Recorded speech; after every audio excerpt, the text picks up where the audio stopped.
I've taken this problem from chapter 4 of the Chemistry and Chemical Reactivity book by Kotz, Treichel, and Townsend, and I've done it with their permission. So let's do this example.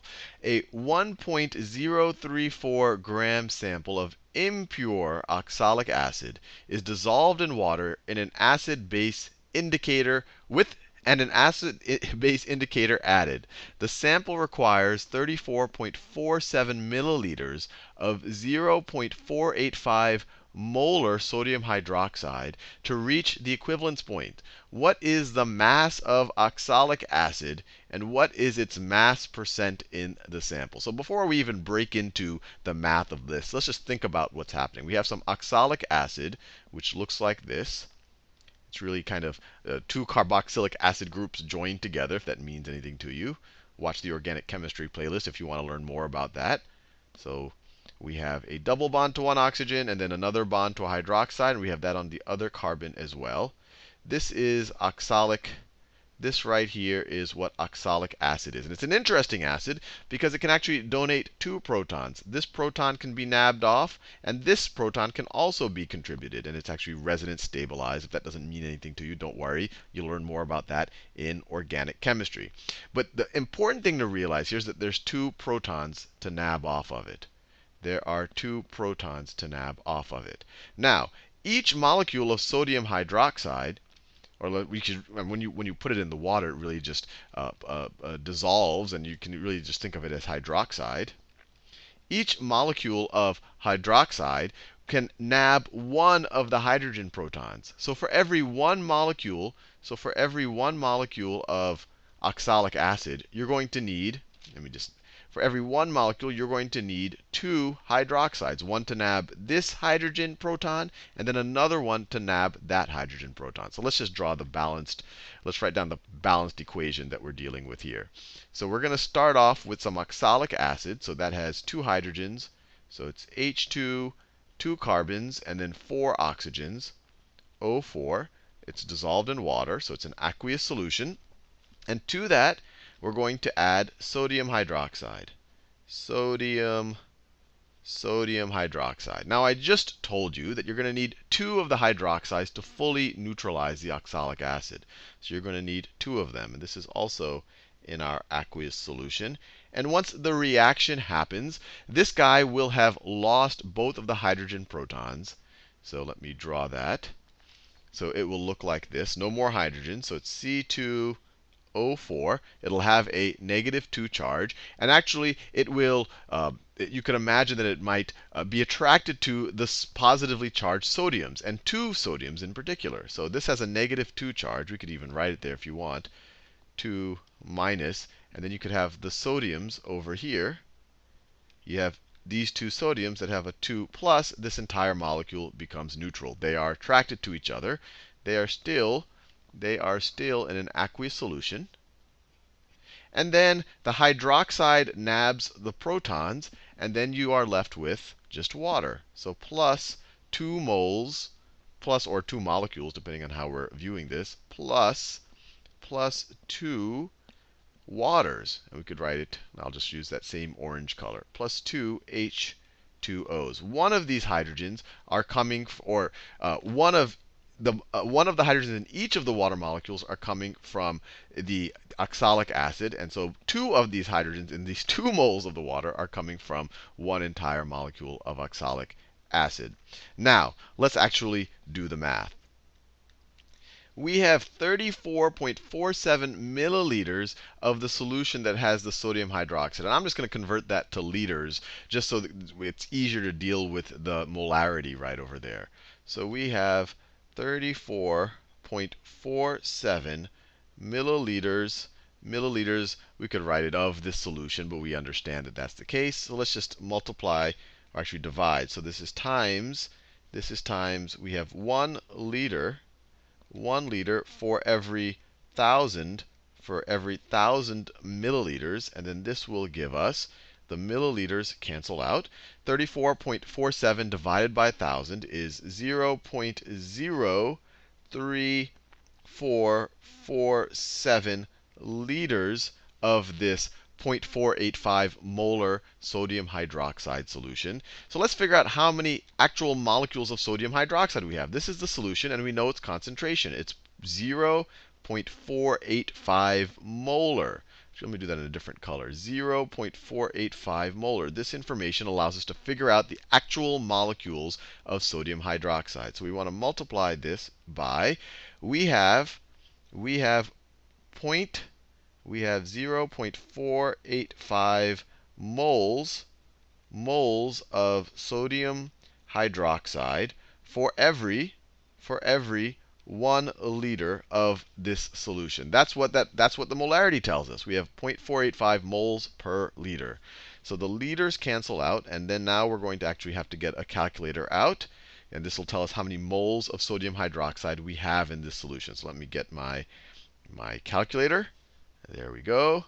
All right, let me just multiply these two numbers. So we have 0.03447 times 0.485 is equal to, let me put this down here, 0.167. And we only have, actually, we only have 3 significant digits here, so we're going to round to 3 significant digits.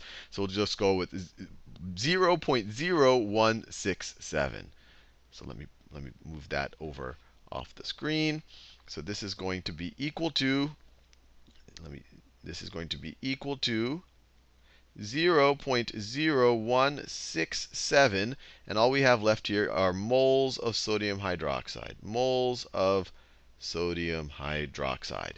Now, what we want to do is, we know that this many moles of sodium hydroxide are going to completely react with however many moles of oxalic acid we have. Now, we know that we need 2 moles of this for every mole of oxalic acid, or for every mole of oxalic acid that completely reacts, we need 2 moles of this. So let's write that down.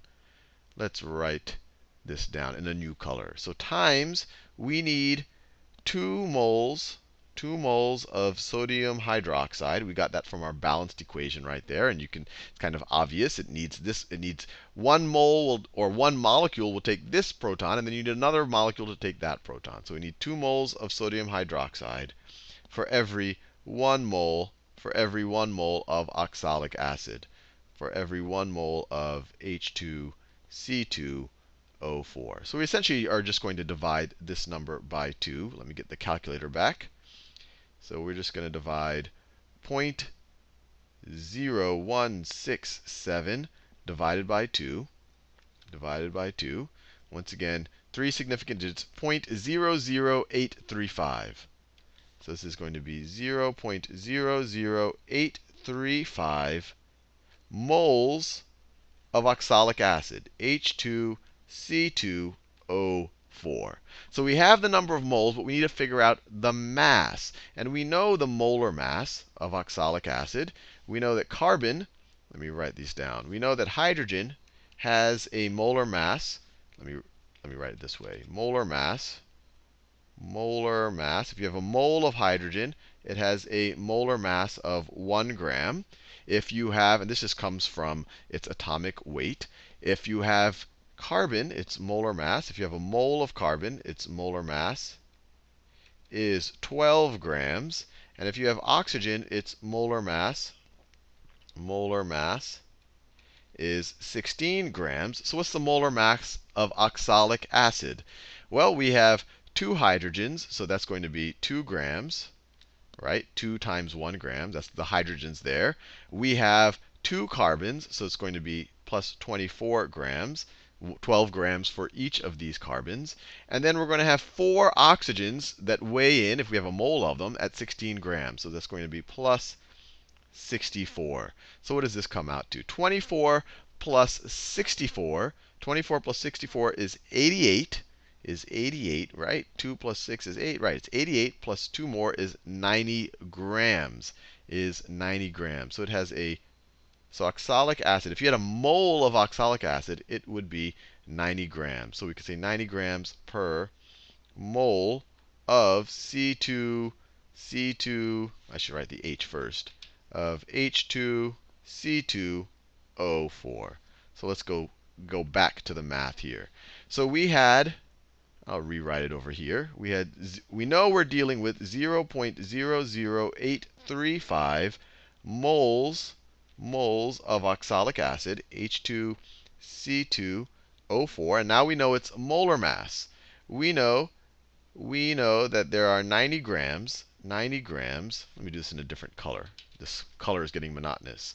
We know that there are 90 grams of H2C2O4 for every 1 mole of H2C2O4. This is its molar mass. So now we just multiply this number, and we'll figure out the grams of oxalic acid. That and that cancels out.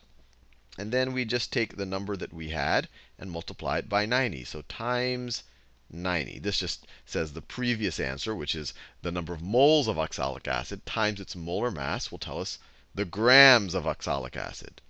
So we get 0.75. I'll just round it to 2 since we only have 3 significant digits. And actually, well, even the 90 isn't exact, so it's a little bit, but I'll just round to 3 significant digits. So 7.752. So this is equal to 0.752 grams of oxalic acid, H2C2O4. And I think we've answered part of the question. So the first question is, what is the mass of oxalic acid? We've just answered it. That answer right there is 0.752 grams. Now the next part is what is its mass percent in the sample? Well, the sample of impure oxalic acid right over here was 1.034 grams. So we just have to say what percentage is 0.752 of 1.034. So let's get the calculator back. So we have the 0.752 divided by 1.034, and we get 72.7%. 72.7%. So the second answer, the answer to the second part, right over there, is 72.7%. We were able to figure out that this impure oxalic acid sample is 72.7% actual oxalic acid.